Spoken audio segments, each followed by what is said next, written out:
السلام علیکم ورحمۃ اللہ وبرکاتہ۔ آپ نے اکثر سنا ہوگا کہ شیعہ جو ہیں یہ اپنے مذہب کو چھپاتے ہیں، چاہے کچھ بھی ہو جائے یہ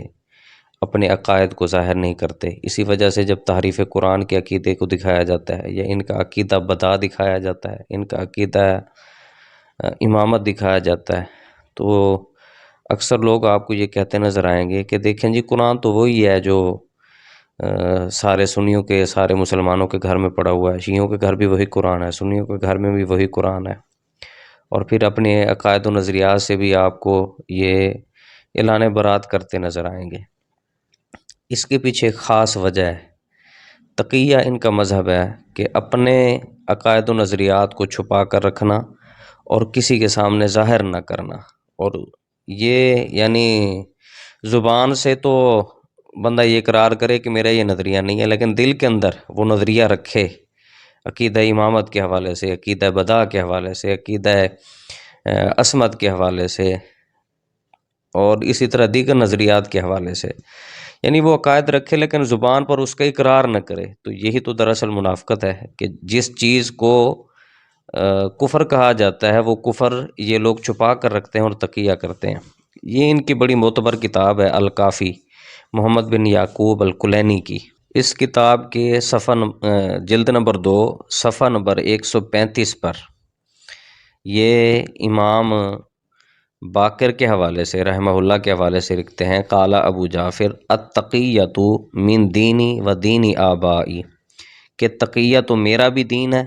اور میرے آباء و اجداد کا بھی دین ہے، ولا ایمان لمن لا تقیۃ لہ، اور جو تقیہ نہیں کرتا اس کا ایمان ہی کوئی نہیں ہے، یعنی جو تقیہ نہیں کرتا وہ بے ایمان شخص ہے۔ اب آپ اندازہ لگائیں کہ یہ وہ لوگ ہیں جو اپنے عقائد و نظریات کو سپورٹ کرنے کے لیے ائمہ اہل بیت کی بھی گستاخی کر جاتے ہیں،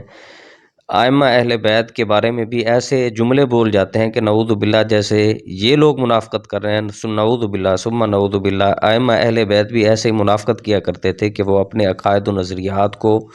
لوگوں کے سامنے ظاہر نہیں کرتے تھے۔ تو حقیقی طور پر جو گستاخ ہیں وہ یہ ہیں کہ جو ائمہ اہل بیت کی طرف یہ جھوٹ منسوب کرتے ہیں کہ وہ اپنے عقائد و نظریات کو چھپاتے تھے اور لوگوں کے سامنے ظاہر نہیں کرتے تھے، زبان پر کچھ ہوتا تھا، دل میں کچھ ہوتا تھا۔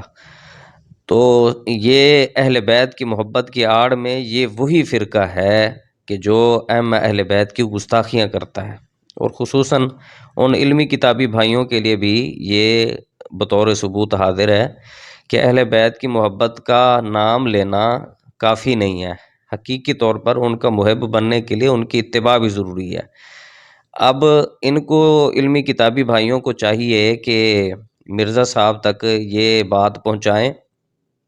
اور ان سے پوچھیں کہ کیا آپ کو ان کی کتابوں سے یہ گستاخیاں نہیں ملی کہ اہل بیت کے متعلق جو انہوں نے یہ عقیدہ رکھے ہیں، یہ نظریات ان کی طرف منسوب کی ہیں، کیا آپ کو ان کی کتابوں سے ان کی یہ گستاخیاں نہیں ملی؟ اگر ملی ہیں تو آپ نے بیان کیوں نہیں کی؟ اور اگر آپ کو نہیں ملی تو پھر اس کا مطلب یہ ہے کہ آپ صرف اہل سنت کے خلاف بٹھائے گئے ہیں،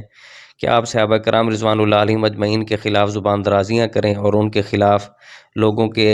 ذہنوں کے اندر شکوک و شبہات پیدا کریں، اور آپ اپنے کالے آقاؤں کی حفاظت کرتے ہیں، ان کو سیکورٹی فراہم کرتے ہیں۔ ذرا نہیں، پورا سوچئے گا۔